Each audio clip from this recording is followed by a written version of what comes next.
Er wordt dit jaar weer meer vuurwerk verkocht in Friesland. Bij een van de grootste verkeerpunten, Schuurmans in Ljouwert, hebben ze rond 5% meer bestellingen als verleden jaar. En ook bij de vuurwerkgigant in Frensje wordt weer meer verkocht. Morgen begint de losse verkeer in de winkel.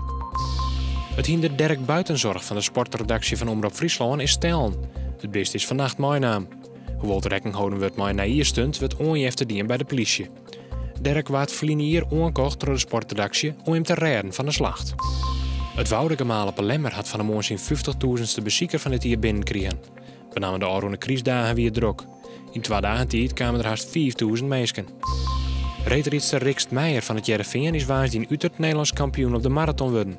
Ze kwamen 2 door de aanstreek achter Lisanna Soumanta, maar die werd disqualificeerd omdat ze vallende waai door de streek kwam.